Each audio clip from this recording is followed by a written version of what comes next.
Welcome सभी को mission JPC mains 2024 के तहत आप सभी का एक बार मैं पुनः स्वागत करता हूं।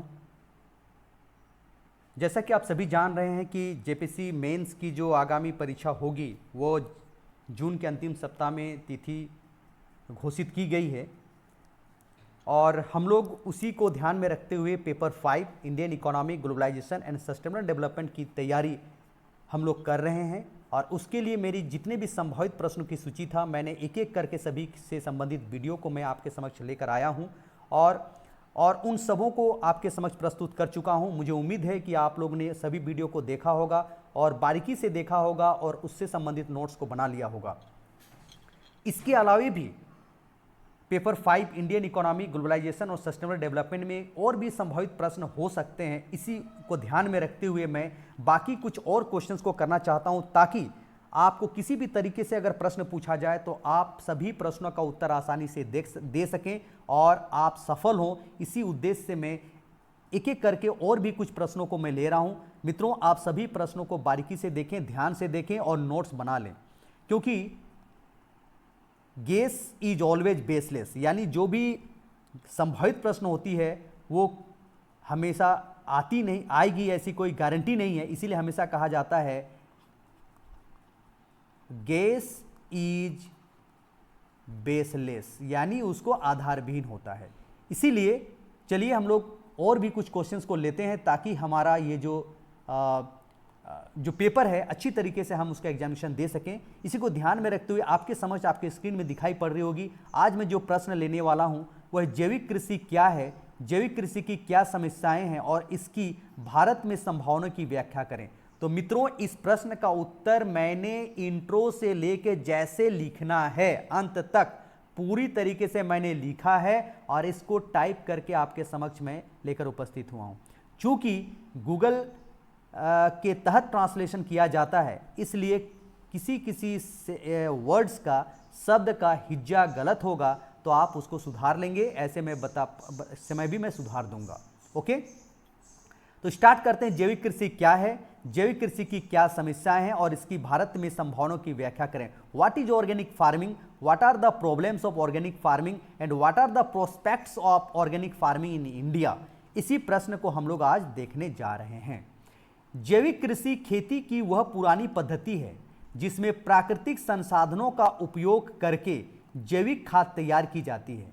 National programme on organic production के अनुसार जैविक कृषि एवं कृषि प्रणाली एक प्रबंध है जो एक पारिस्थितिकीय तंत्र को तैयार करता है जिसमें कृत्रिम बाह्य आदान जैसे रासायनिक उर्वरकों एवं कीटनाशकों के प्रयोग के बिना स्थायी उत्पादन प्राप्त किया जा सकता है। यानी सिंपल भाषा में इसको यही समझिए कि बिना रासायनिक खाद और उर्वरक और कीटनाशकों का प्रयोग करते हुए यदि हम प्रकृति में उपलब्ध संसाधनों का प्रयोग करके हम कृषि एवं कृषि का कार्य करते हैं और हम ऐसा उत्पादन की प्राप्त करते हैं जो सस्टेन्ड प्रोडक्शन होती है, जो सतत उत्पादन होती है या धारणीय उत्पादन होती है, उसी को हम लोग जैविक कृषि कहते हैं। जैविक कृषि के दो उद्देश्य हैं, कृषि प्रणाली को टिकाऊ बनाना और पर्यावरण के प्रति संवेदनशील बनाना। यानी इन्वायरमेंटल फ्रेंडली भी प्रोडक्शन होना चाहिए एग्रीकल्चर प्रोडक्शन, और साथ ही साथ हमारा जो एग्रीकल्चर टेक्निक है, जो प्रोसेस है, वो क्या हो, सस्टेन करे, वो उसका आगे चलकर भावी पीढ़ियों पर कोई भी समस्या उत्पन्न न करे। नेक्स्ट हम लोग आते हैं, आगे कंटिन्यू करते हैं। आधुनिक जैविक कृषि की अवधारणा, प्रादुर्भाव और विकास के संदर्भ में जानकारी करने पर पता चलता है कि भारत के किसानों के लिए जैविक कृषि की अवधारणा कोई नया नहीं है। आज के भारतीय किसानों की पिछली पीढ़ियां मृदा की उर्वरता बढ़ाने के लिए जिस प्रणाली का उपयोग करती थी उसी का वैज्ञानिक रूप जैविक कृषि कहलाता है। ध्यान दीजिएगा, प्राचीन समय में भी जो किसान कृषि का कार्य करते थे वो जैविक कृषि ही था, लेकिन अभी उसी का एक वैज्ञानिक रूप हम लोग प्रयोग करने लगे हैं जिसे हम लोग जैविक कृषि के नाम से जानते हैं। गोबर की खाद, कंपोस्ट खाद, नीम की खाद, दलहनी फसलों को उत्पादन, सनई ढेंचा जैसे उर्वरक के रूप में इस्तेमाल की जाने वाली फसलों का चक्रण इत्यादि विधियां कृषि उत्पादन में वृद्धि के लिए सदियों से भारत में इस्तेमाल की जाती रही हैं। लेकिन वर्तमान वैज्ञानिक जैविक कृषि का प्रादुर्भाव कहां से माना जाता है? यूरोप से माना जाता है। भारत में जैविक कृषि के विकास पर यदि नजर डाला जाए तो पता चलता है कि यहां जैव उर्वरकों का औद्योगिक स्तर पर उत्पादन वर्ष 1964 में सोयाबीन के उत्पादन के साथ प्रारंभ हुआ। आज देश के कुछ बड़ी कंपनियां जैव उर्वरकों का बड़ी मात्रा में उत्पादन कर रही हैं। इसमें है नाफेड, इफ्को, क्रिब्को प्रमुख रूप से उल्लेखनीय है। गाजियाबाद स्थित राष्ट्रीय जैव उर्वरक विकास केंद्र तथा इसकी नागपुर, जबलपुर, हिसार, भुवनेश्वर, बेंगलुरु तथा इम्फाल स्थित केंद्रों के द्वारा उर्वरकों की गुणवत्ता नियंत्रण पर विशेष कार्य किया जा रहा है। जैविक कृषि के अंतर्गत निम्नलिखित कृषि अवयव और प्रक्रियाओं का प्रमुख योगदान होता है। कंपोस्ट खाद, ब्रमी कंपोस्ट, जैविक कीटनाशी और जैविक उर्वरक, जिनमें देखिए राइजोबियम, माइकोराजा, फास्फोबैक्टीरिन और फ्रैंकिया आदि आते हैं। तो देखिए जैविक कृषि के अंतर्गत निम्नलिखित कृषि अवयवों का प्रयोग किया जाता है।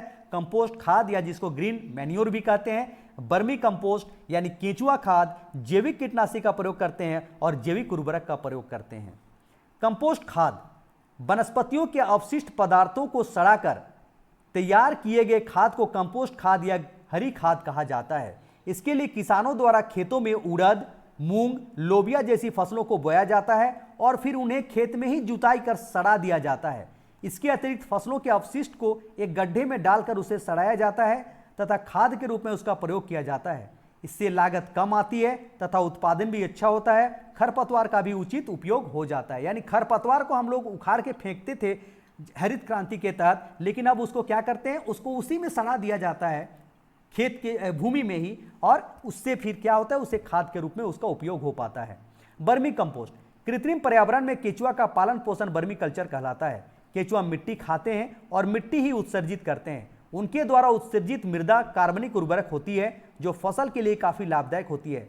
शोध परिणामों ने सिद्ध किया हुआ है कि केचुआ के आसपास के मृदा में नाइट्रोजन 7 गुना, फास्फोरस 11 गुना तथा पोटास 14 गुना पाया जाता है। इसीलिए केचुआ को हम लोग क्या कहते हैं, किसान का हल भी कहते हैं, है कि नहीं, प्राकृतिक हल भी कहा जाता है उसको। वो स्वतः मिट्टी की जुताई करता रहता है। जैविक कीटनाशी पौधों पर लगने वाले रोगों के विषाणुओं को नष्ट करने हेतु रासायनों के उपयोग को हतोत्साहित करने के लिए कृषि के अंतर्गत जैविक कीटनाशक का प्रयोग को बढ़ावा दिया जाता है।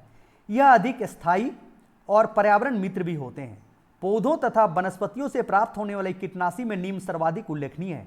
नीम की पत्ती, नीम की खल्ली, नीम के बीजों को सड़ाकर प्राप्त किया गया पदार्थ आदि सभी पौधों को निरोगी रखने में मदद करते हैं। इसके अतिरिक्त गुलदाउदी, महुआ, करंज, शरीफा, कनेर, जारिनिया आदि के पेड़ों से भी कीटनाशक का प्राप्त किया जा सकता है। यानी देख लीजिए, हमें कोई रासायनिक कीटनाशक का जरूरत नहीं है, बल्कि हमारे पास ऑलरेडी कई ऐसे फसल हैं, कई ऐसे कृषि उत्पाद हैं, कई ऐसे कृषि पौधे हैं, जैसे गुलदाउदी, महुआ, करंज, शरीफा, कनेर, जारिनिया, इनके पेड़ों से प्राप्त उत्पाद को हम लोग कीटनाशकों के रूप में प्रयोग कर सकते हैं। जैविक उर्वरक जैव उर्वरक सूक्ष्म जीवाणु युक्त उर्वरक होते हैं जो वायुमंडल में नाइट्रोजन की यौगीकरण द्वारा फास्फोरस को घुलनशील करके कार्बनिक पदार्थ का तीव्र गति से विघटन करते हैं। जैव उर्वरक तैयार करने की कई विधियां हैं, जिनमें से कुछ को प्रयोगशाला के माध्यम से तैयार किया जा सकता है, जबकि कुछ का उत्पादन किसान निजी स्तर पर कर सकते हैं या व्यक्तिगत तौर पर भी कर सकते हैं। कई ऐसे जैविक उर्वरक है जिसका उत्पादन कहाँ किया जा सकता है, प्रयोगशाला में होता है, बनाया जाता है, लेकिन कई ऐसे जैविक उर्वरक है जिनका आप किसान स्वतः भी कर सकते हैं। राइजोबियम यह जीवाणु दलहनी फसलों की जड़ों में पाया जाता है और जमीन में नाइट्रोजन स्थिरीकरण का काम करता है। तो ये कैसे हो सकता है, मान लीजिए एक बार गेहूं लगाए, अगले बार अगर हम दलहन फसल लगा देंगे तो ऑटोमेटिकली क्या होगा, भूमि में क्या होगा, नाइट्रोजन ऑलरेडी आ जाएगा और जो कि फसल के लिए बहुत ही उपयोगी होता है। यानी कहने का मतलब फसल चक्र को अपनाना है और फसल चक्र को अपना करके आप राइजोबियम को स्वतः भूमि में ला सकते हैं। माइकोराजा यह एक प्रकार का फफूंदी है जिसे माइकोराजा कहा जाता है। यह फफूंदी पौधों की जड़ों पर जालनुमा बनाती हुई मृदा में काफी अंदर तक प्रवेश कर जाती है और मृदा के गहरे भाग में पहुंचकर यह मिट्टी के नमी तथा पोषक तत्वों को ऊपर लाने का कार्य करती है। फास्फोबैक्टीरिन यह फास्फोरस को घुलनशील बनाती है। फ्रैंकिया दलहनी फसलों के अतिरिक्त अनेक ऐसी पेड़ पौधे हैं जिनकी जड़ों में गांठें बनती है। इसका निर्माण फ्रैंकिया नामक फफूंद के द्वारा होता है। फ्रैंकिया नामक फफूंद का उत्पादन प्राय वनों में पाए जाने वाले पेड़ पौधों में होता है। देखिए फ्रैंकिया भी एक दलहनी फसलों के अतिरिक्त अनेक ऐसे पेड़ पौधे होते हैं जिनकी जड़ों में गांठें बनती है और यही ये क्यों बनती है, क्योंकि ये फ्रैंकिया नामक फफूंद के द्वारा होता है। फ्रैंकिया नामक फफूंद का उत्पादन प्राय वनों में पाए जाने वाले पेड़ पौधों में होती है। यानी दलहनी फसलों में फ्रैंकिया का अगर हम लोग डेवलपमेंट हो जाती है, उसके अलावा कई पेड़ों में भी होती है, तो उसका प्रयोग हम लोग करके जमीन में नाइट्रोजन स्थिरीकरण में मदद में ला सकते हैं। अब हम लोग देखते हैं जैविक कृषि के क्या लाभ हैं, जैविक कृषि के होने वाले लाभ। तो देखिए, भूमि के उपचार क्षमता में वृद्धि होती है, यानी भूमि का उपजाऊपन दीर्घ समय तक बना रहता है। सिंचाई अंतराल में वृद्धि होती है, यानी जहां जैविक कृषि होता है वैसे जगह में बार बार सिंचाई करने की जरूरत नहीं होती है, यानी सिंचाई अंतराल में वृद्धि होती है। यानी इससे जल की खपत भी कम होती है, जल की बचत भी होती है, और साथ ही साथ भूमि की लवणता में भी कमी होती है। बार बार सिंचाई करने से भूमि की लवणता में वृद्धि होती है। हरित क्रांति के समय हमने इसकी कमी को देखा था, इसकी समस्या को देखा था। इसीलिए जैविक कृषि अगर करते हैं तो सिंचाई अंतराल में कमी आएगा और भूमि की लवणता में भी कम आएगी, साथ ही साथ जल का संरक्षण भी होगा। नेक्स्ट देखिए, रासायनिक खाद पर निर्भरता कम होने से काश्त खेती की लागत में कम आती है। यानी अगर मान लीजिए हम जैविक कीटनाशक, जैविक उर्वरक हम स्वतः किसान बना ले अपने से, तो कहीं ना कहीं लागत में कमी आएगी। फसलों की उत्पादकता में वृद्धि होती है। जैविक खाद का उपयोग करने से भूमि की गुणवत्ता में सुधार होता है और दीर्घ अवधि तक भूमि की गुणवत्ता बनी रहती है। भूमि की जल धारण क्षमता बढ़ती है, यानी बार बार सिंचाई करने की जरूरत नहीं होगी। भूमि से पानी का वाष्पीकरण कम होता है। भूमि के जल स्तर में वृद्धि होती है। मिट्टी, खाद्य पदार्थ और जमीन में पानी के माध्यम से होने वाले प्रदूषण में कमी होती है, जो कि हरित क्रांति में हमने इस समस्या को देखा था। कचरे का उपयोग खाद्य बनाने के लिए किया जाता है, जिससे गंदगी कम होती है और बीमारियों में कमी आती है। यानी कहीं ना कहीं हम पर्यावरण प्रदूषण में भी हम क्या होते हैं, उसमें विजय प्राप्त करते हैं। पर्यावरण प्रदूषण में कमी आती है। उत्पादन लागत में कमी आती है, क्योंकि जैविक उर्वरक और कीटनाशक के उत्पादन किसान निजी या स्वयं कर सकते हैं। विदेशी मुद्रा अर्जित किया जा सकता है, क्योंकि विश्व में जैविक खाद्यान्नों की मांग और कीमत बहुत अधिक है। अभी वर्तमान समय में विश्व में जैविक कृषि के तहत उत्पादित वस्तुओं की मांग बहुत अधिक है। यानी अगर किसान बहुत अधिक है, अगर किसान अभी जैविक कृषि के तहत कृषि उत्पादन करता है तो उसे अधिक कीमत की प्राप्ति होगी और कहीं न कहीं हम विदेशी मुद्रा अर्जित भी कर सकते हैं। ये जैविक उत्पादों का हम निर्यात करके हम क्या कर सकते हैं, विदेशी मुद्रा अर्जित भी कर सकते हैं। हालांकि जैविक कृषि की कई समस्याएं भी हैं, जैविक कृषि की प्रगति में कई बाधाएं या समस्याएं हैं, जो कि देख लीजिएगा।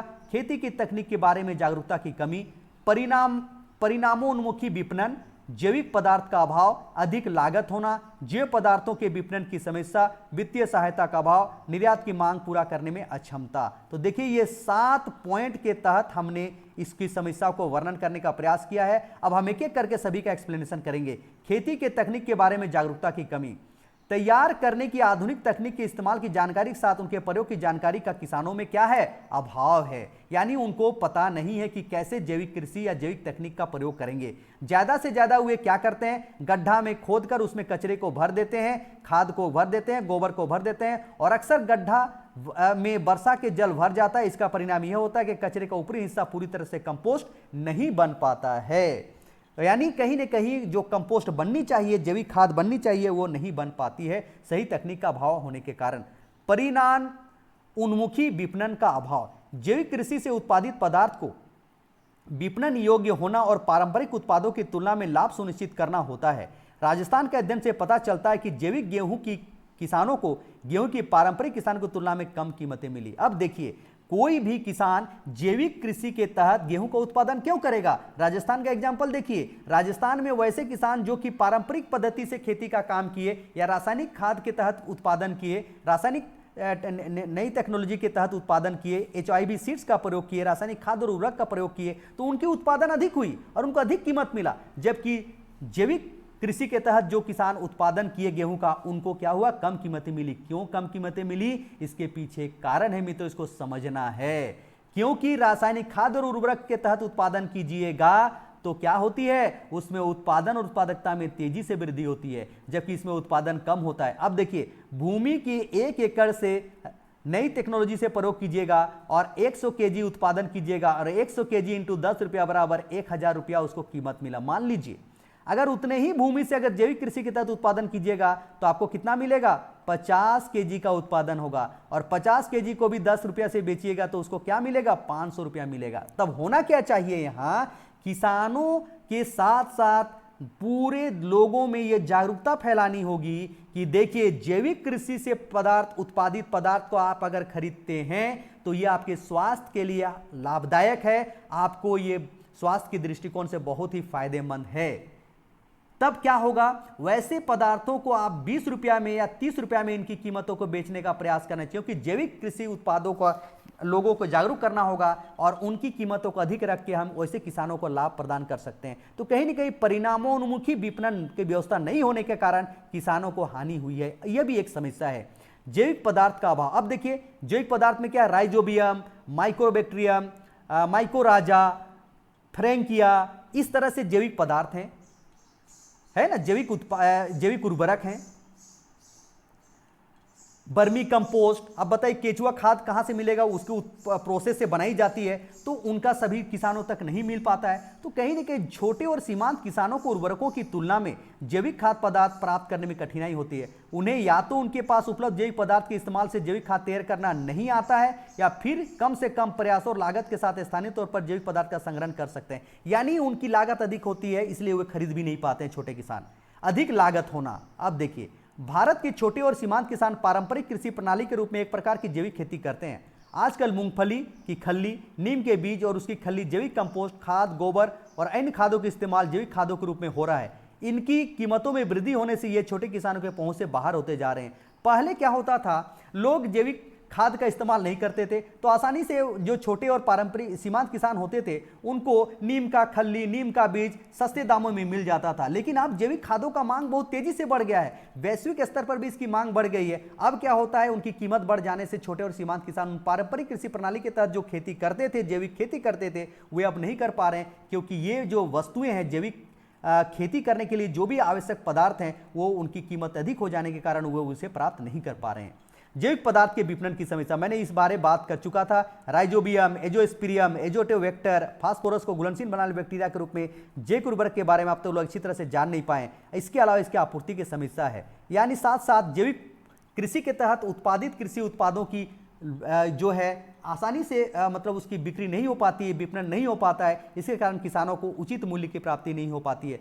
वित्तीय सहायता का अभाव, भारत में अभी भी किसानों को जैविक कृषि को बढ़ावा देने के लिए वित्तीय सहायता नहीं दिया जा रहा है। इसीलिए भारत सरकार को चाहिए कि वित्तीय सहायता दिया जाए ताकि अधिक से अधिक लोग जैविक कृषि को करने के लिए आगे आएं।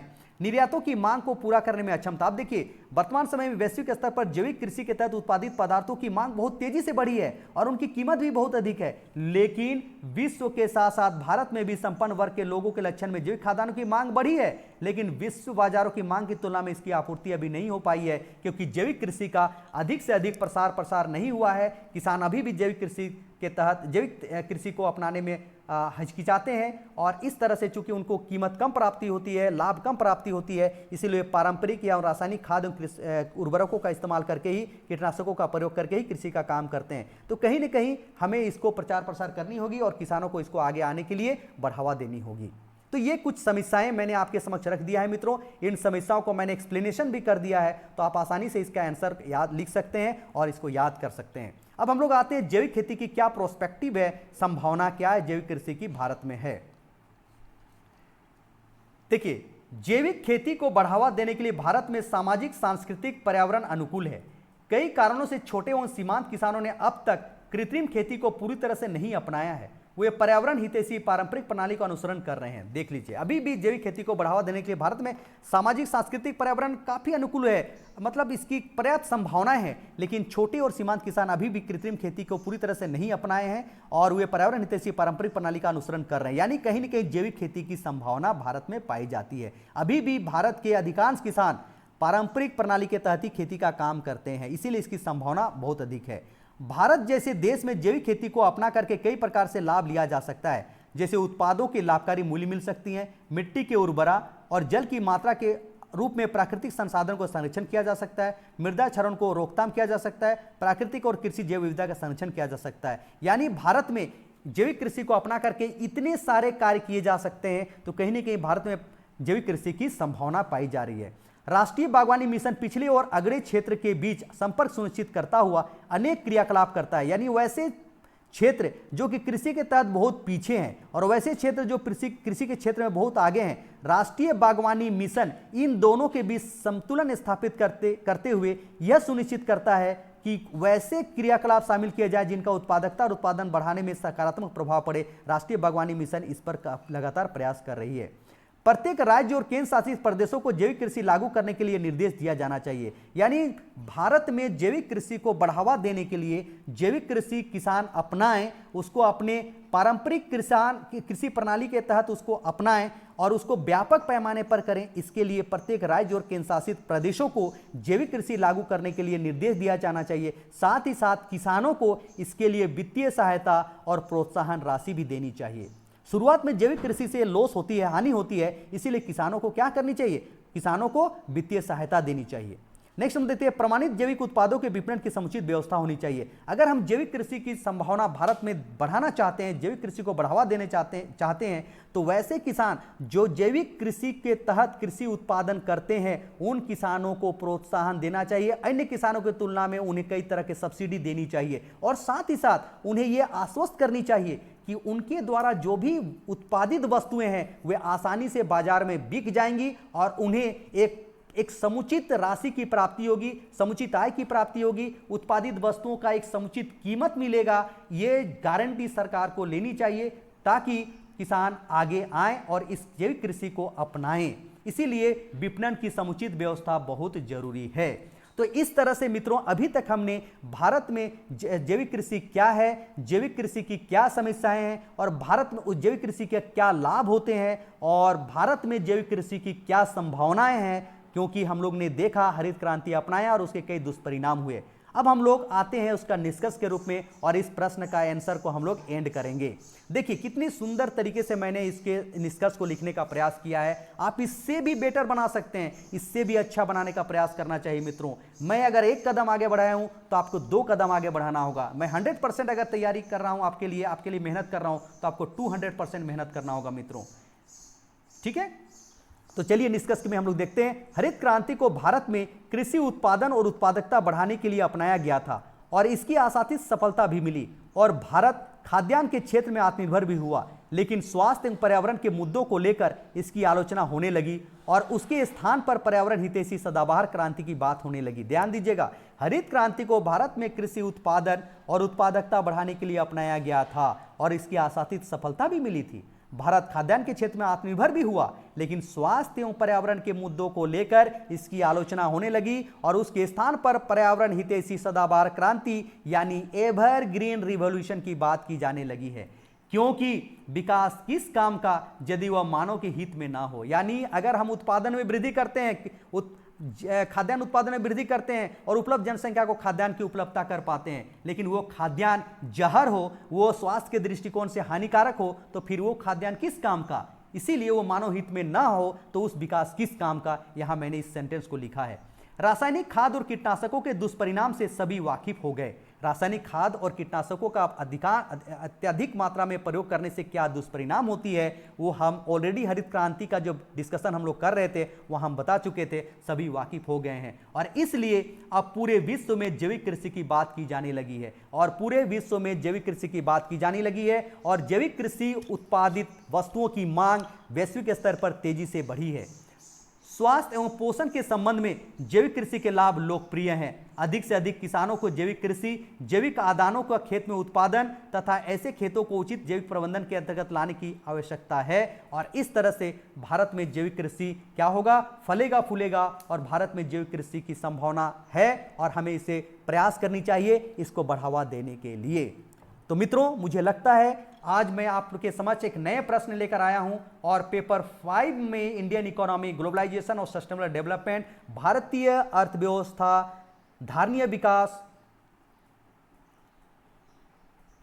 और वैश्वीकरण, यानी भारतीय अर्थव्यवस्था, वैश्वीकरण और सतत विकास या धारणीय विकास की अंतर्गत जो मैंने एक प्रश्न आपके समझ लिया था, जैविक कृषि क्या है और जैविक कृषि की क्या समस्याएं हैं, भारत में इसकी संभावनाओं की व्याख्या करें। तो मित्रों इस प्रश्न का उत्तर मैं बहुत अच्छी तरीके से डिस्कशन करने का प्रयास किया हूं। मित्रों आप इस वीडियो को देखिए, बारीकी से देखिए और नोट्स इसका बना लीजिए मित्रों, तो आपको ये आगे आने वाली परीक्षा में काफ़ी लाभदायक होगा, ऐसा मैं उम्मीद करता हूं। तो चलिए मित्रों, आगे इसी तरह का मैं और भी कुछ questions Indian economy, globalisation and sustainable development topic से मैं लेकर आऊंगा, क्योंकि मेरी संभावित प्रश्नों की सूची थी वो मैंने ऑलरेडी डिस्कशन कर चुका हूं।